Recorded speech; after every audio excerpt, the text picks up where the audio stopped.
الحمدللہ رب العالمین والصلاة والسلام علی رسولہ الکریم وبعد۔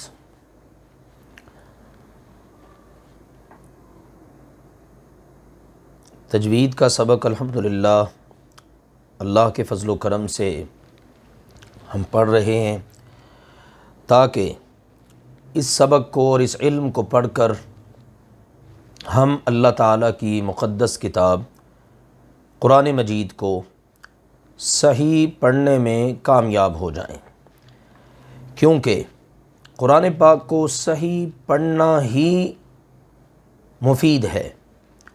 اگر قرآن پاک کو صحیح نہ پڑھا جائے تو پھر انسان کے اللہ کا قرآن پڑھنے کا حق بھی ادا نہیں ہوتا، اور اس کے ساتھ ساتھ اس کے ثواب حاصل کرنے کا راستہ بھی بند ہو جاتا ہے۔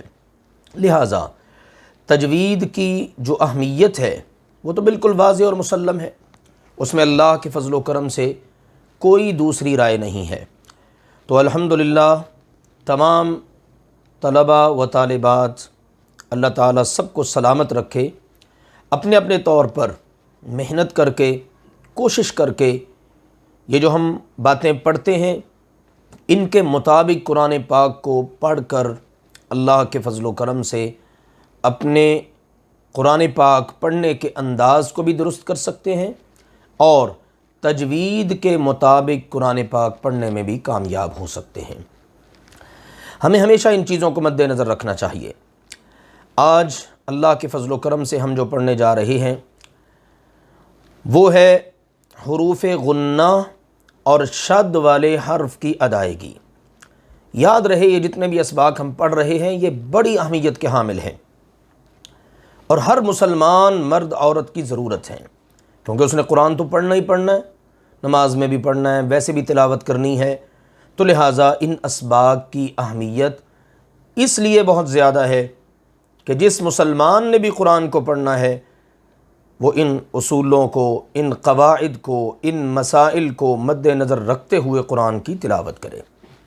آئیے آج انشاءاللہ تعالی ہم پڑھیں گے حروف غنہ اور شد والے حرف کی ادائیگی۔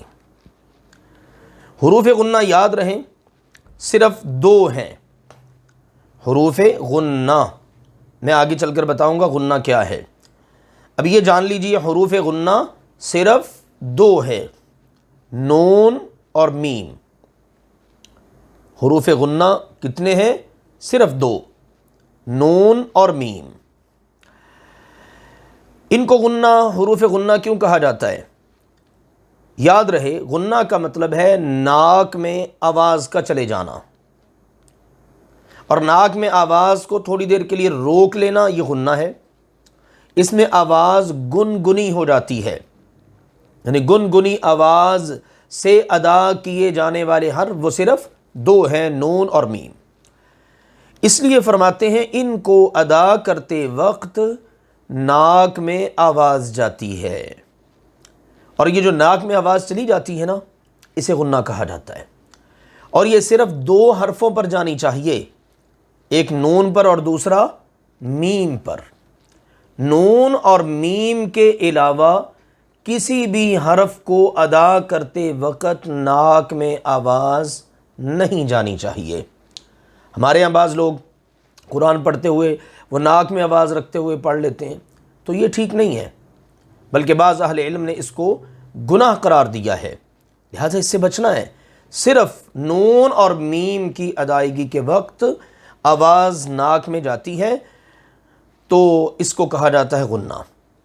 اگر ہم غنہ کو معلوم کرنا چاہیں تو ناک کو بند کر کے نون اور میم کو ادا کریں، ناک بند کریں اور اس کے بعد نون اور میم کو ادا کریں، آپ کو کلیئرلی واضح طور پر آپ کو پتہ چل جائے گا کہ ناک میں آواز کیسے جاتی ہے۔ مثال کے طور پر آپ دیکھیے یہاں پر کلمات لکھیں الرحمن، الرحمہ، یہ میم اور نون یہ دونوں کہاں سے ادا ہو رہے ہیں؟ ناک سے، اور ناک میں آواز چلی جاتی ہے الرحمن۔ اب میرا ناک کھلا ہے، دیکھیے میم اور نون ادا کرنے میں مجھے مسئلہ ہی نہیں ہے۔ اب میں ناک بند کرتا ہوں تو دیکھیے الرحمن، کیسی آواز ہے؟ یعنی اب اس آواز کا تعلق میم اور نون کا ناک کے ساتھ ہے. ناک بند کر لی تو اب میم اور نون کی ادائیگی کلیئرلی ناک میں سے ہو رہی ہے. اس لیے ان دونوں حروف کو کہا جاتا ہے حروف غنہ. الرحمانی، الرحمانی، دونوں کے وقت ناک میں آواز جاتی ہے. الحمد، الحم، ہم، یعنی ناک کا آپ دیکھیے کتنا تعلق ہے نون اور میم کی ادائیگی میں. الحمد. تو یہ دو حرف ہیں، ان کو ادا کرتے وقت ناک میں آواز جائے، آواز میں گنگناہٹ پیدا ہو، لیکن یاد رہے ان کے علاوہ کسی بھی حرف کو گنگنی آواز سے نہیں پڑھنا. کسی بھی حرف کو، با، تا، ثا، جیم، کوئی بھی حرف آ جائے آپ نے اس کو گنگنی آواز سے نہیں پڑھنا. بعض لوگ جیسے مثال کے طور پر پڑھ دیتے ہیں رب العالمین، ایسے یہ ناک میں آواز رکھ کے، تو یہ ٹھیک نہیں ہے. آپ نے ناک سے ہٹ کر آواز میں گنگناہٹ کیے بغیر آپ نے قرآن پاک کی تلاوت کرنی ہے. الحمد للہ رب العالمین، ایک یہ انداز ہے. ایک ہے الحمد للہ رب العالمین، یہ ناک میں مستقل ناک میں آواز چلتی ہے، تو یہ انداز ٹھیک نہیں ہے. تو اس بات کو ہم نے ہمیشہ ذہن میں رکھنا ہے کہ ان دو حرفوں کے علاوہ کسی بھی حرف کے اندر گنگناہٹ پیدا نہیں ہونی چاہیے. دوسرا ہمارے سبق کا حصہ ہے شد والا حرف. شد والے حرف کو کیسے ادا کرنا ہے، یہ بڑی اہمیت کی حامل چیز ہے، کیونکہ بہت سے لوگوں کو دیکھا گیا ہے وہ شد والا حرف پڑھنے میں بڑی غلطی کرتے ہیں. اس کو جتنی بار پڑھنا ہے اس سے زائد بار پڑھ دیتے ہیں، یا پھر اس میں اور کوئی کوتاہی کر دیتے ہیں. تو آئیے جانیے، شد والے حرف کو 2 مرتبہ پڑھنا ہے. باقی جتنے حروف ہیں ان سب کو ایک بار آپ نے پڑھنا ہے، لیکن شد والے حرف کو 2 بار پڑھنا ہے. شد والا حرف 2 بار پڑھا جائے گا. وہ کیسے؟ ایک مرتبہ آپ نے اس کو پہلے والے حرف سے ملانا ہے، جو اس سے پہلے والا حرف ہے نا اس کے ساتھ آپ نے ملانا ہے، اور دوسری مرتبہ جو حرکت اس کے اوپر ہوگی آپ نے اس کے ساتھ اس کو پڑھ لینا ہے. یہ بڑی آسان اور دلچسپ بات ہے، لیکن چونکہ لوگوں کو پتہ نہیں ہوتا، تجوید کی باتوں کا نہیں پتہ، قرآن پاک پڑھنے کا نہیں پتہ، اس لیے وہ غلط پڑھ جاتے ہیں. تو لہٰذا جان لیجئے آپ نے ان باتوں کو مد نظر رکھنا ہے. نمبر 1، شد والے حرف کو پڑھتے وقت اس سے پہلے والا جو حرف ہے آپ نے اس کو اس کے ساتھ ملا دینا ہے، پھر اس کے بعد اس کو پڑھنا اس انداز میں، اس حرکت کے ساتھ جو اس کے اوپر ہے. لیکن اس سارے عمل میں آپ کی آواز ٹوٹنے نہ پائے، یعنی اس کو پڑھتے وقت آپ کی آواز ٹوٹنی نہیں چاہیے. اور اس کا طریقہ یہ ہے کہ آپ سختی سے ذرا رک کر اس کو پڑھ لیں، سختی پیدا کریں اور رک کر پڑھ لیں. جیسے مثال کے طور پر ربی، ربی، اب رب با کے اوپر کیا ہے؟ شد. اس با کو پہلے میں نے ملایا ہے را کے ساتھ، اور اس کے بعد با کے اوپر شد کے بعد دوسری حرکت کون سی ہے؟ زیر کی. لہذا کیسے پڑھا؟ ربی، سختی بھی ہو گئی اور را کے ساتھ ملا لیا پہلے، پھر اس کے بعد جو اس کے اوپر حرکت ہے اس کے ساتھ اس کو پڑھ لیا. تو یہ طریقہ ہے شد والے حرف کو پڑھنے کا. تو آئیے ذرا اس کی مشق کر لیتے ہیں. پھر اس کے بعد چند کلمات ہیں، ان میں انشاءاللہ تعالی وہ حروف غنہ اور اسی طرح سے یہ شد والا حرف، ان کی انشاءاللہ اکٹھی مثالیں آ جائیں گی، ان میں ہم مشق کر لیں گے. شد والا حرف، اس کی مشق: صدق، صدق. اب آپ سکرین پر دیکھیے، دال کے اوپر کیا ہے؟ شد، اور اس کے اوپر زبر ہے. شد والے حرف کو کیسے پڑھنا ہے؟ دال ہے نا شد والی، تو پہلے اس سے حرف ہے صاد. اب صاد کے ساتھ اس کو ملا دیں گے، صد، صد، صد، دال صاد کے ساتھ مل گیا. اب اس کے اوپر ہے زبر. اب صد، دا، صد، دا. کتنی کلیئر ہے، بالکل آسان ہے، کوئی ایسا مسئلہ نہیں ہے، لیکن بہت سارے لوگ اس کو غلط پڑھ دیتے ہیں. لہٰذا اس کی اصلاح از حد ضروری ہے. تو سختی اس کے اندر پیدا کریں گے اور آواز ٹوٹنے نہیں دینی. صدق صدق کوورت. واو کے اوپر دیکھیے شد ہے اور اس کے نیچے زیر ہے. ایک بات یہاں پر یاد رکھیے، آپ شد کے نیچے دیکھ رہے ہیں، یہ عربی رسم الخط ہے، عربی کا سٹائل ہے لکھنے کا. عربی آپ سٹائل میں لکھا ہوا قرآن پاک پڑھیں تو اس کے اوپر کیا ہوتا ہے، حرف کے اوپر شد ہے، شد کے اوپر اگر ہے تو وہ زبر ہے، شد کے نیچے اگر ہے تو وہ زیر ہے. ہمارے ہاں جو قرآن پاک ہوتے ہیں نا ان پر حرف کے نیچے ہوتی ہے زیر، لیکن جو عربی سٹائل میں عربی فونٹ میں لکھے جاتے ہیں نا ان پر شد کے نیچے ہوتی ہے اور اس کو زیر کہا جاتا ہے. جی کویرت، یہ زیر کی مثال آ گئی. مرو، یہ پیش کی مثال آ گئی. پہلی مثال ہمارے سامنے آ گئی زبر کی، دوسری مثال آ گئی زیر کی، اور تیسری مثال آ گئی پیش کی. یعنی شد والے حرف کو آپ نے پہلے ملانا ہے پہلے والے حرف کے ساتھ، اس کے بعد آپ نے اس پر جو حرکت ہوگی اس کے ساتھ پڑھ لینا ہے.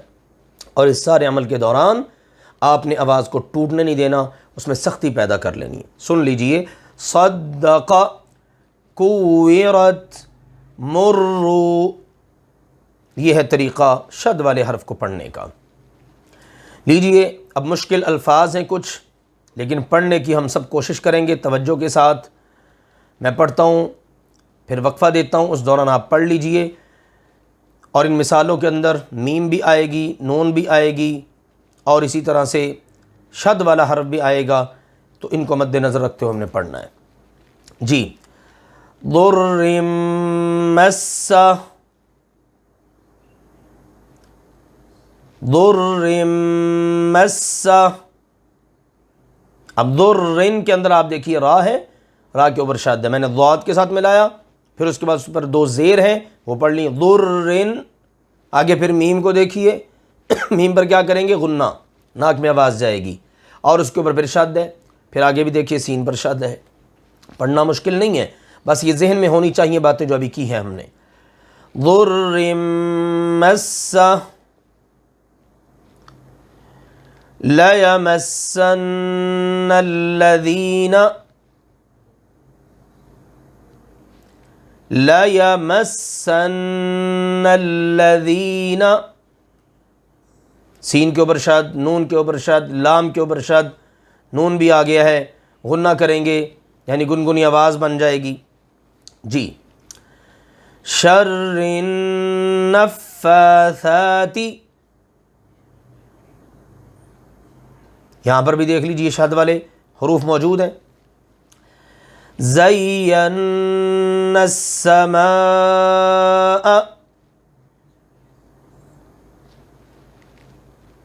وعلى أمم ممن معك. اب اس کلمہ کو، اس جملے کو یقیناً بہت سارے لوگ پڑھنے میں ناکام ہو جاتے ہیں، صحیح پڑھ ہی نہیں پاتے. اب آپ دیکھیے وَعَلَىٰ کے بعد أُمَمٍ، دو مرتبہ میم آ گئی، یہ حرف غنہ میں سے ہیں.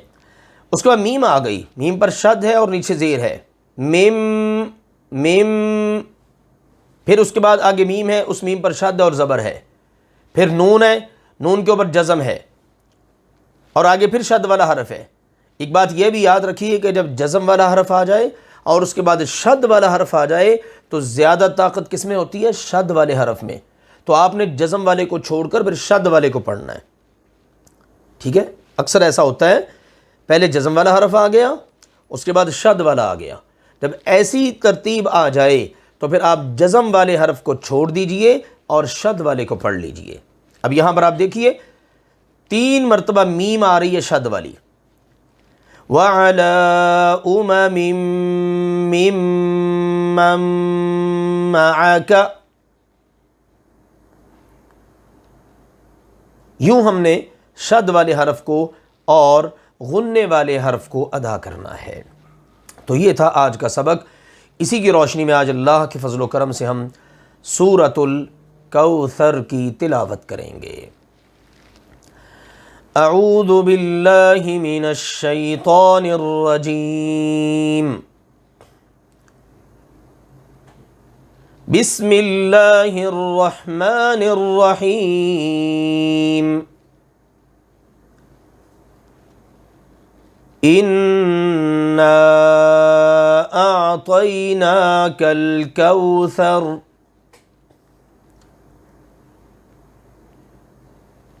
فصل لربک وانحر ان شانئک هو الابتر۔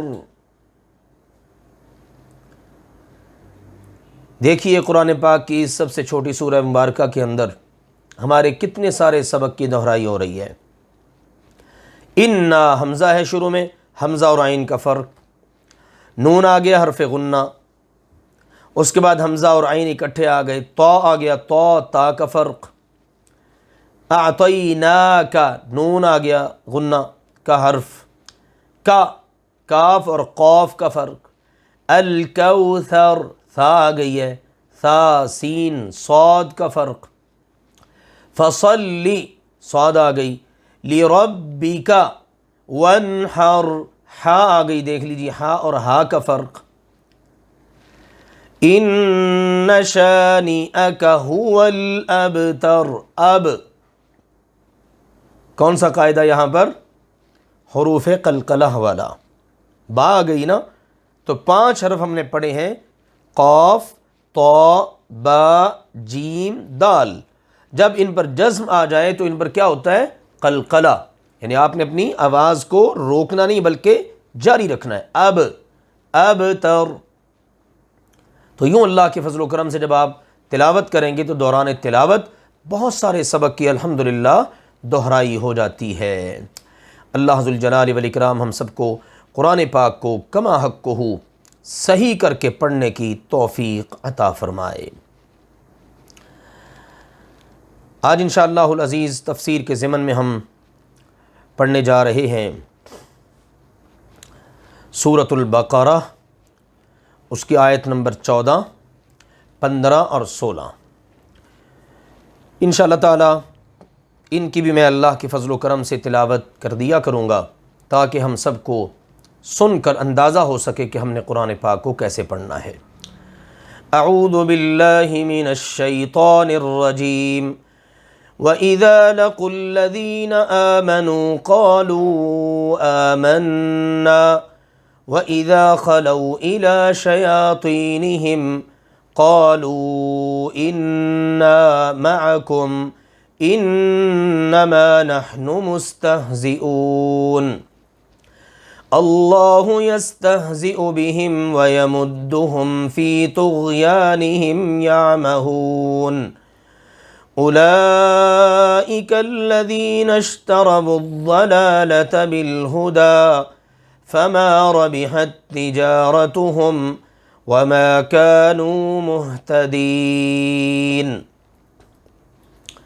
تو یہ اللہ سبحانہ و تعالیٰ کا فرمان مبارک ہے۔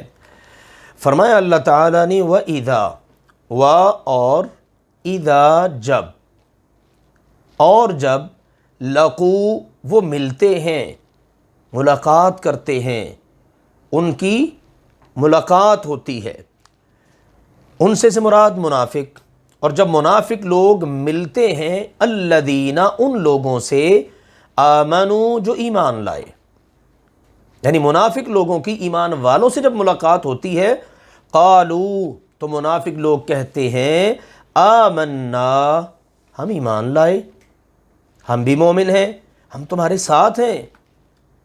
اب یہ ایمان والوں سے جب ملاقات ہوتی ہے تو یہ اپنے ایمان کو ظاہر کرتے ہیں، حالانکہ ہم نے یہ پڑھ لیا ہے پیچھے، اللہ تعالیٰ نے بتا دیا ان کے دلوں میں ایمان نہیں ہے بلکہ نفاق کی، شک کی بیماری ہے۔ اب یہ ایمان کو ظاہر کیوں کرتے ہیں؟ اس کے متعدد ان کے مقاصد تھے۔ ایک مقصد یہ تھا کہ کہیں مسلمان ہمیں بھی کافر سمجھ کر ہمارے اوپر بھی وہی حکم نہ لگا بیٹھے کہ یہ تو مومن ہی نہیں ہے، لہٰذا پھر ہمارے ساتھ وہ سلوک ہو جو کافروں کے ساتھ سلوک ہوتا ہے۔ گویا کہ انہوں نے اپنے لیے ایک تحفظ کی راہ نکالی بچنے کی راہ نکالی۔ دوسری بات یہ کہ جب مسلمانوں کو اللہ تعالیٰ نے فتوحات عطا کی، مال غنیمت ملا۔ اب مال غنیمت کس کو ملتا ہے؟ جو مسلمان ہوتا ہے، مومنوں کا حق ہے۔ تو انہوں نے کہا جب مال غنیمت ملے تو اپنے ایمان کا اظہار کرو، کہیں ایسا نہ ہو کہ ہم اپنے ایمان کا اظہار نہ کریں اور مال غنیمت سے جاتے رہیں۔ تو یہ دنیاوی مقاصد اور مفادات کے تحت منافق اپنے ایمان کو ظاہر کرتا ہے۔ تو ان کی آپ دیکھیے دو رنگی، مومنوں سے ملتے ہیں تو کہتے ہیں مومن ہیں، وَإِذَا اور جب خَلَوْا خلوت میں ہوتے ہیں، علیحدگی میں ہوتے ہیں، تنہائی میں ہوتے ہیں، سیپریٹ ملاقات کر رہے ہیں، کن سے؟ اِلَىٰ شَيَاطِينِهِمْ اپنے شیطانوں سے۔ شیاطین شیطان کی جمع ہے، شیطان کی جمع ہے شیاطین، اور شیطان ہر سرکش چیز کو کہا جاتا ہے، جو بھی سرکش ہو۔ اسی لیے شیاطین جنوں میں سے بھی ہوتے ہیں، انسانوں میں سے بھی ہوتے ہیں، من الجنۃ والناس، یہ جنوں میں سے بھی ہیں، انسانوں میں سے بھی ہیں۔ اللہ تعالیٰ نے سورۃ الانعام میں فرمایا ہے وَكَذَلِكَ جَعَلْنَا لِكُلِّ نَبِيٍّ عَدُوًّا شَيَاطِينَ الْإِنسِ وَالْجِنِّ، ہم نے اپنے تمام نبیوں کے دشمن بنا دیے۔ کون بنا دیے؟ دشمن شیاطین، کن میں سے؟ عدوًا شیاطین الانس والجن، انسانوں اور جنوں کے۔ سورۃ الانعام کی آیت نمبر 112 ہے۔ تو اللہ سبحانہ و تعالیٰ نے یہ بات واضح فرما دی کہ شیطان انسانوں میں سے بھی ہوتے ہیں، جنوں میں سے بھی، تو ہر سرکش کو شیطان کہا جاتا ہے۔ تو جب یہ منافق اپنے سرکشوں کی طرف علیحدگی میں جاتے ہیں اور ان سے ملاقات کرتے ہیں، قالو تو کہتے ہیں انا بے شک ہم معکم تمہارے ساتھ ہیں۔ اپنے شیطانوں سے ملتے ہیں، اپنے سرداروں سے ملتے ہیں تو ان سے کہتے ہیں ہم تمہارے ساتھ ہیں، مومنوں سے ملتے ہیں تو کہتے ہیں ہم تمہارے ساتھ ہیں۔ دیکھیے یہ ہے منافق۔ منافق کس قدر دو رنگی کرنے والا، دو رخے پن کا مظاہرہ کرنے والا۔ تو اللہ تعالیٰ نے فرمایا اور کہتے ہیں انما، در حقیقت۔ اب سوال پیدا ہوتا ہے نا، تم مومنوں کے ساتھ کیوں ملے بھائی؟ ان سے ملاقات تم نے کیوں کی اور ان کو جا کے اپنے ایمان کے بارے میں بتایا؟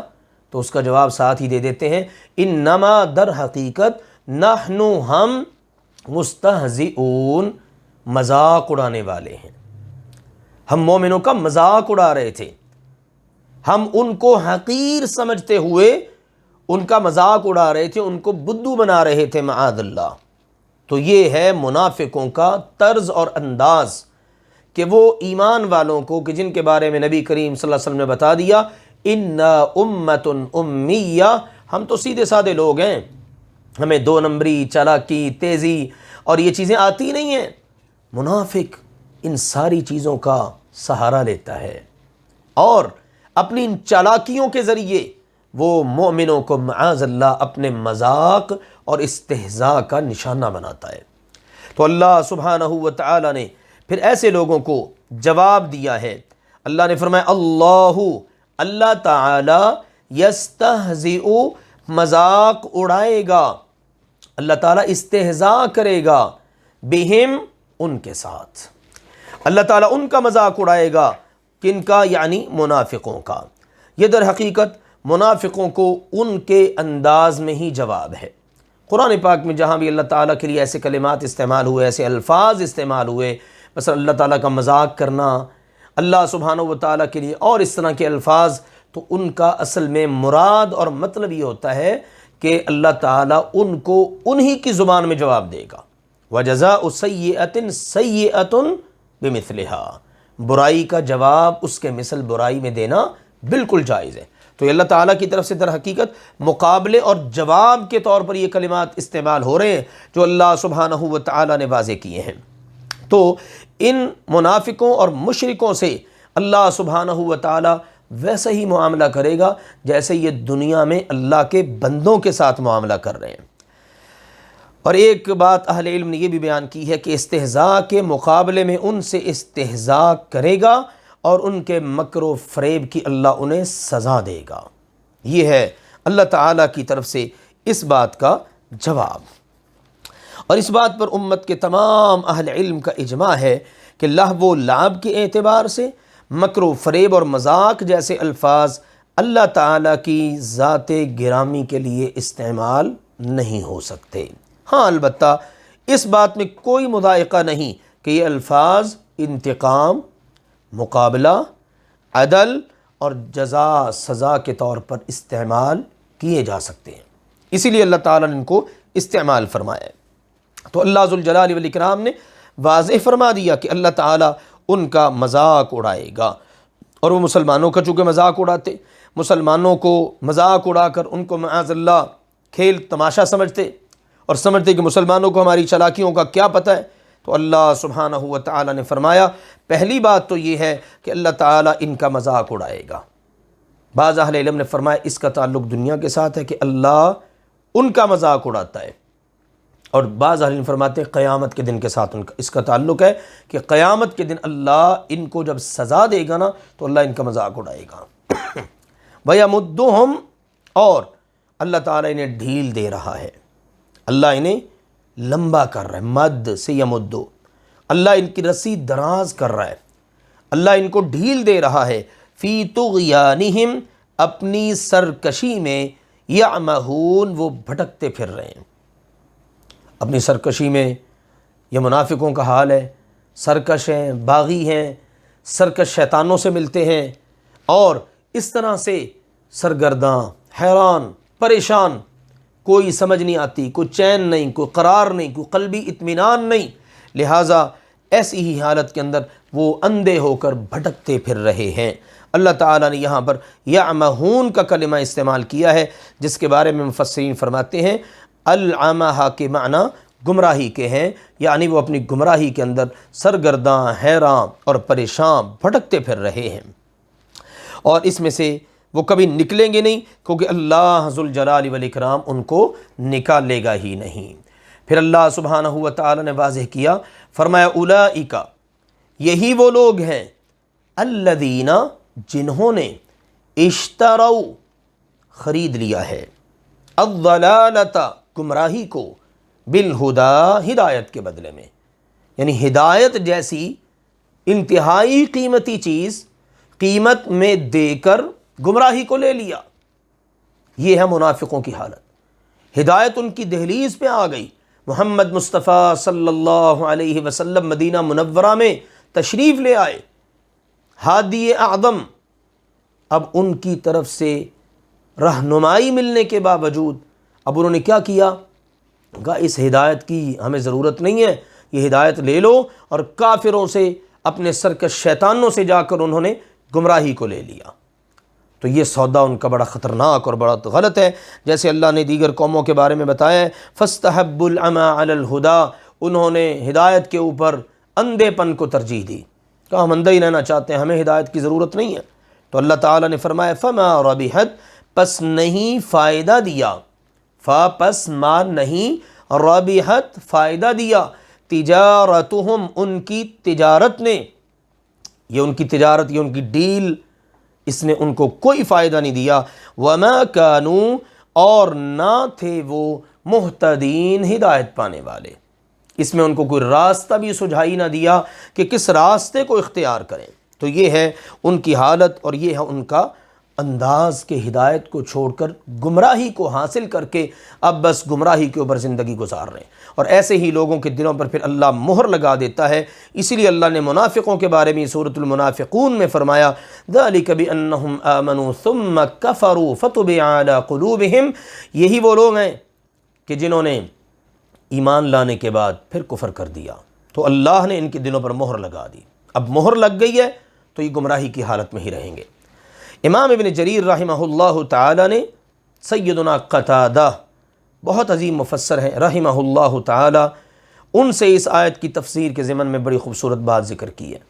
ان کا فرمان ہے، کہتے ہیں اللہ کی قسم تم لوگوں نے خود دیکھ لیا ہے کہ یہ منافق لوگ ہدایت سے خارج ہو کر گمراہی اور ضلالت کی طرف چلے گئے ہیں، جماعت کے بجائے افتراق اور انتشار کو انہوں نے اختیار کیا، مسلمانوں کی جماعت کو چھوڑ دیا اور افتراق، انتشار، مسلمانوں کے اندر نفرت پھیلانا، فرقے ان کو منتشر کرنا، اس راستے کو اختیار کیا، امن کی بجائے خوف کو اختیار کیا، اس سے دو چار ہوئے۔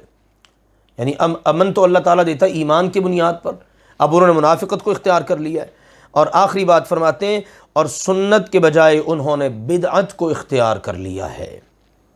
تو یہ ہے منافقوں کا حال ائمہ مفسرین کی نگاہ میں، کہ جو ہدایت کے بدلے میں گمراہی کو لے لے، مسلمانوں کی جماعت میں انتشار پھیلائے، فرقے بنائے اور خوف و ہراس پھیلائے، اور سنت پر چلنے کی بجائے بدعات کو اختیار کرے اور ہدایت سے نکل کر گمراہی کی طرف چلا جائے۔